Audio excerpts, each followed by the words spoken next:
This is Radio Poland, and today in our studio, I would like to welcome Mr. Paweł Kawarski of the Madison Foundation that fosters the single-member district system for Poland. Believe it or not, but what's on everybody's lips at the moment in Poland is actually an electoral system, and people do discuss it in the streets.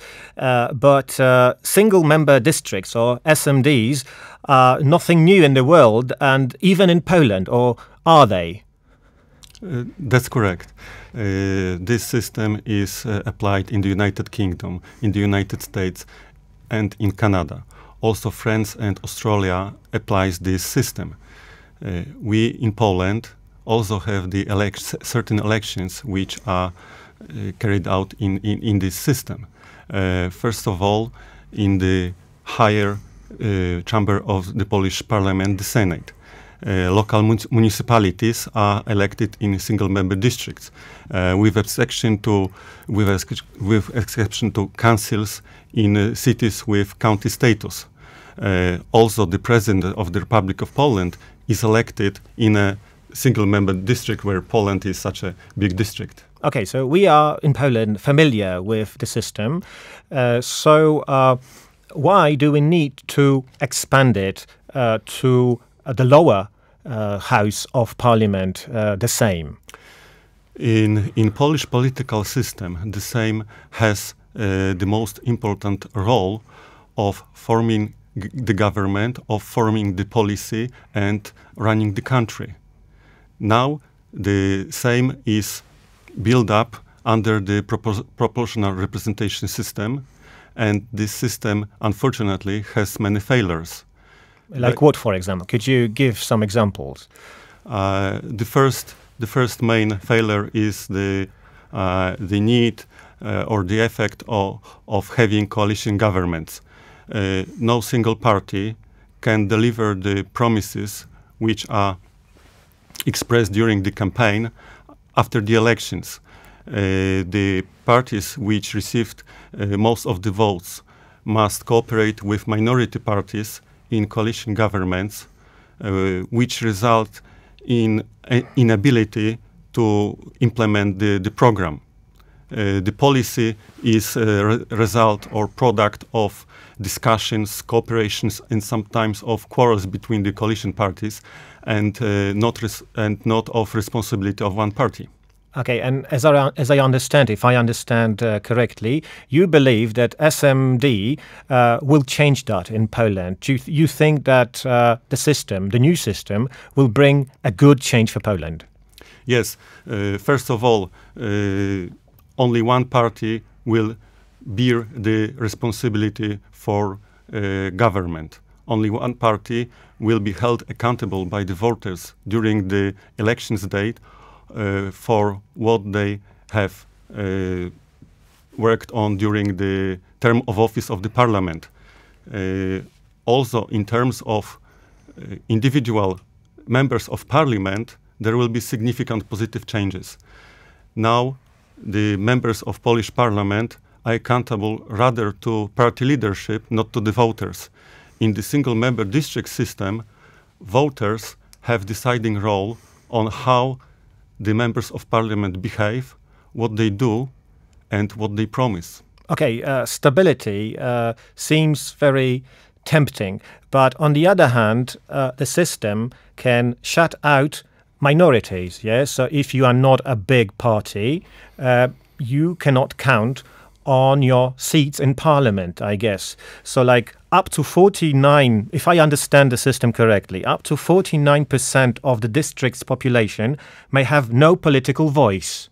Yes, because the winner takes all. I think that this slogan, "the winner takes all," is connected rather with single-member district system, because in one district, only one candidate out of 5 or 6 takes the seats if he or she receives majority of votes.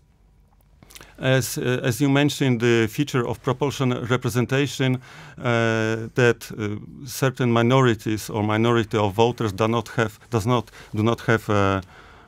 representation in the parliament. I think that this is not the right way to describe the system, because in the name of representing the minorities, majority of voters does not have representation because of the feature of coalition. If I understand it correctly, in Poland's case, let's say the SMD system would promote like a two-party system, yes, and in Poland's case, that would be a civic platform and a Law and Justice Party. Am I correct? That would get the seats in parliament. You are correct with regard to the first part, in the first part of the sentence. It has been observed in the countries which apply single-member districts that appear two major political parties. For example, in the United Kingdom, it is the Conservative Party and Labour Party. However, we cannot say that in Poland, in case of adopting the SMDs, there will be two parties by the name you have mentioned, Civic Platform and Law and Justice. This is because the character of the parties within the system of single-member district is quite different. We expect that after adopting this system, the present political parties, not only these major ones, but also the minor ones, will disappear or at least change their characters. We do not know if they will be even standing under the same names. However, they will have different character. What is the feature which changes the character of the party? It is the freedom to run for the parliament without being forced to be a member of the political party. Okay, so you think that introducing or adopting SMDs would change the Polish political scene completely? That's correct.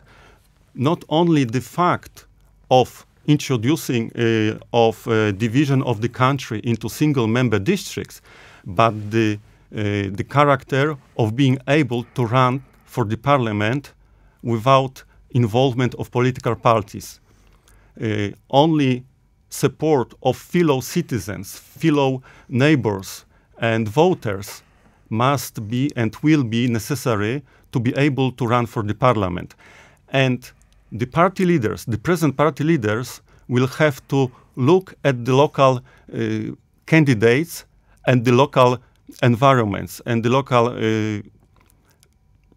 candidates, and they will compete with major parties.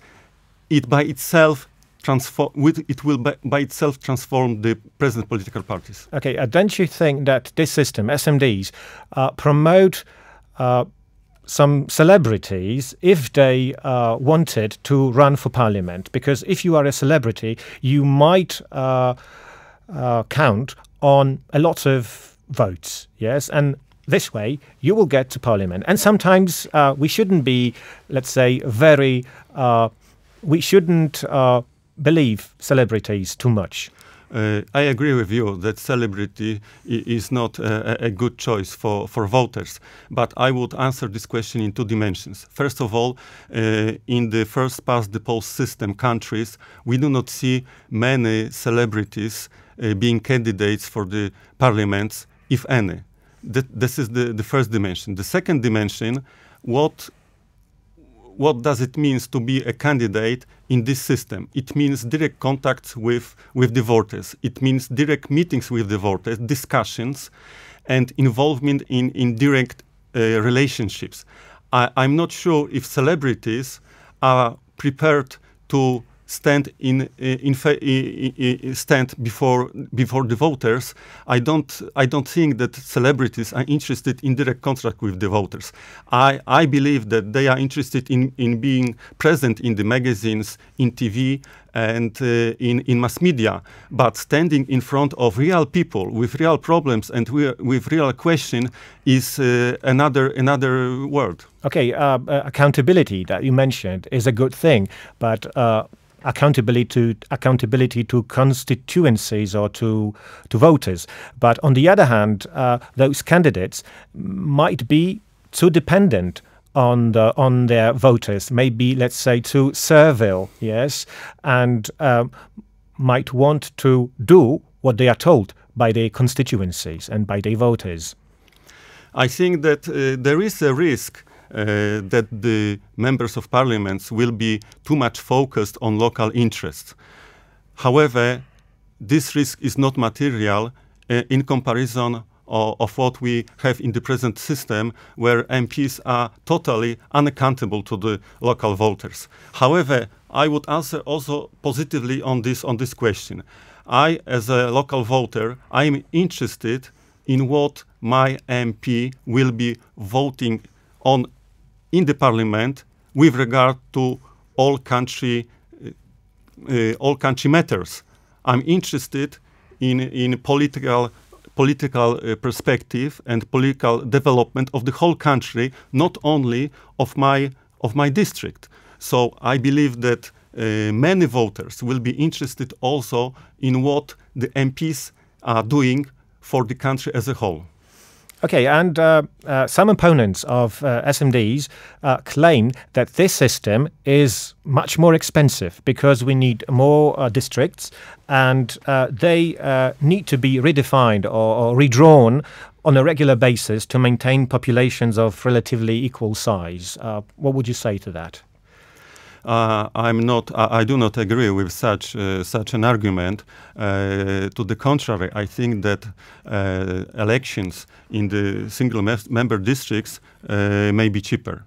This is because in a small district of about 65,000 voters, as are projected for Poland, the campaign is oriented on a small area. It is very easy for an individual candidate or his support group to access and to contact local voters. They do not need a lot of money to access voters on a small area. Unlike in the present system, when we have a district of 1 million voters and one person or his support group is not able to access the voters. And the counting is effected with hands without involvement of electronic or software instruments.